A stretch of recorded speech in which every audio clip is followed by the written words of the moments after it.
Good morning, this is Shelby Law with the Great Basin Fire Potential Briefing for Tuesday, September 24th, 2024. Fire potential impacts for the next few days are shown here. We have a warming and drying trend in place across the Great Basin for the next few days, and we have some winds also moving into the area. For today, the gusty winds will be right here along the central portion of the central Idaho mountains. Tomorrow, those winds pick up along the Sierra Front and up into much of western and central Idaho.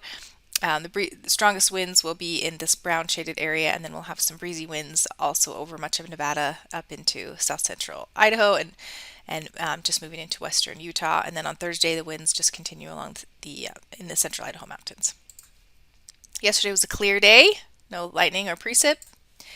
Initial attack activity was light yesterday with 6 new fires for just under 3 acres and about 7 acres on our large fire growth.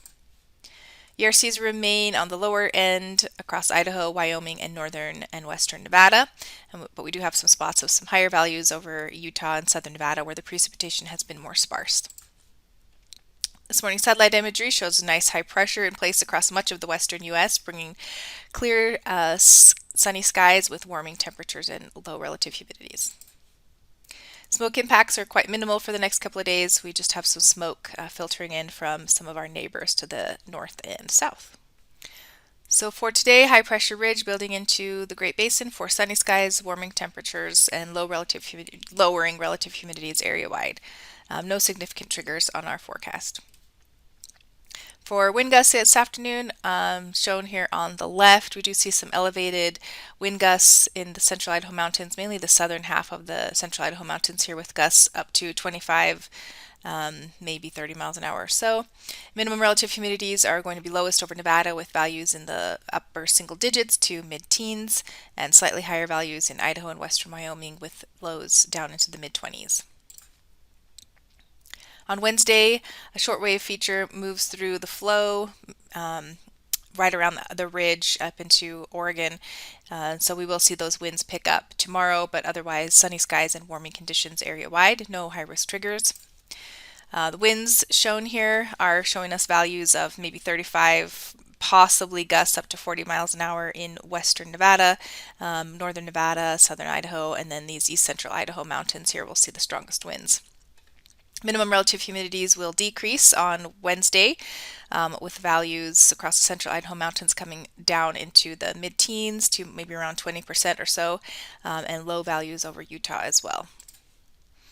On Thursday, the winds lighten up a bit as the generally dry westerly flow filters back into the basin.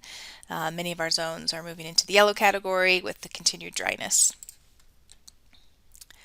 Again, Thursday, the minimum relative humidities remain quite low across Nevada and Utah. They do come up just a bit over the west central Idaho mountains here as there's a little bit of moisture moving in there. And the gusts still remain on the breezy side over the central Idaho mountains, but lightening up everywhere else. 3-day precip totals show a little bit of precip here on Thursday, just north of the Great Basin. We may see some clouds and maybe an isolated storm here or there right on our northern border. By Friday, the ridge strengthens once again, keeping things generally warm and dry area-wide. And that pattern continues into Saturday for generally warm and dry conditions. On Sunday, a little trough moves across southern Canada. It shouldn't affect our region too much, but may bring a little bit of moisture, a little bit of clouds here and there across the area.